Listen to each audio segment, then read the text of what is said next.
everyone. I'm really happy to be here today to share with you some interesting experiences I had while learning about traditional Chinese culture.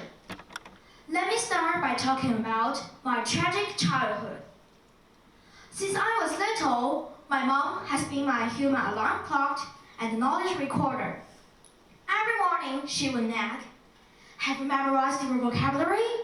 Have you memorized your ancient poems? Have you finished your math homeworks?" It felt as unpleasant as chewing on bitter melon.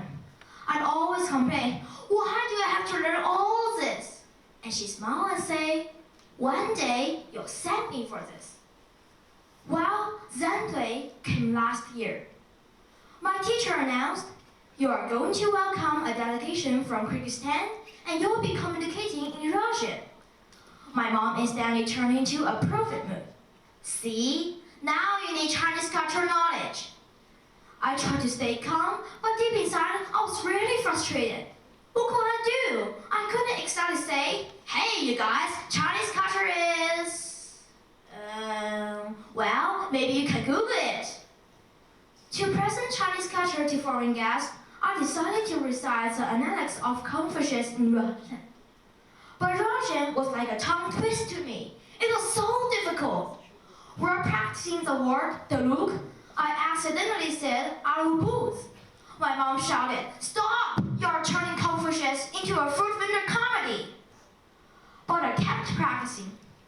Finally, the day came.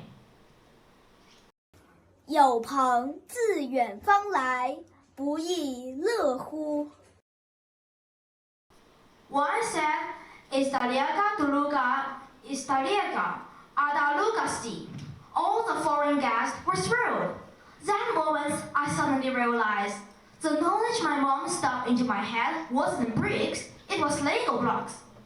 Simply scratched pieces that, when needed, could build a bridge. It turns out that difficult things aren't always impossible to do.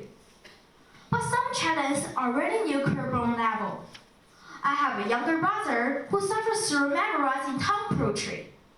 The expression on his face is like he's eating a chili pepper, painful.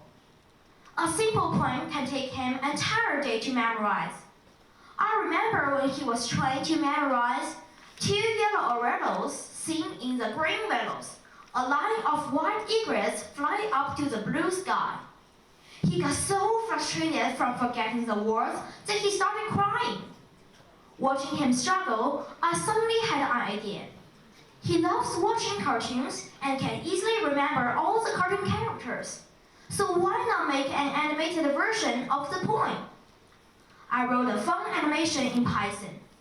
The original poem in Chinese is 两个黄鹂鸣翠柳，一行白鹭上青天。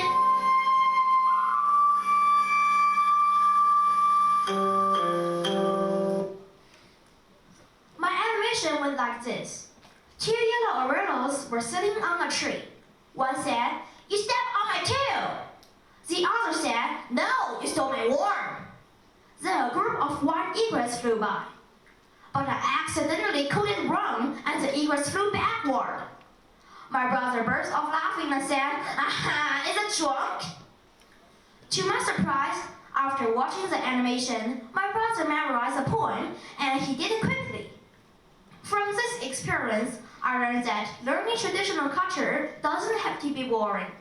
As long as we're willing to explore, we can always break the traditional mold and find ways to make it interesting. Last summer, a German friend asked me, "Does China have any young heroes like Harry Potter?" I immediately switched into cultural explore mode and introduced Chinese heroes like Mulan. They looked confused and asked, Wait, is she that Kung Fu Panda?" Okay, that was a huge cultural misunderstanding. I had to do something about it. I decided to make a short video in German to produce the Mulan, and I recited the Battle of Mulan in the video.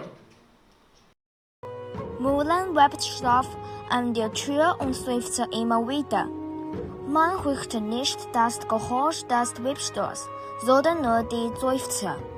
Liebe Freunde, morgen begrüße ist ein seltenes Meilenstück in die Geschichte der chinesischen Poesie.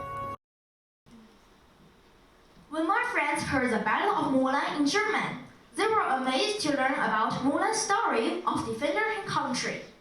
You see, language is a bridge that connects different cultures. When I explained the Battle of Mulan in German, my language skills improved. At the same time, my German friends were able to better understand our traditional culture.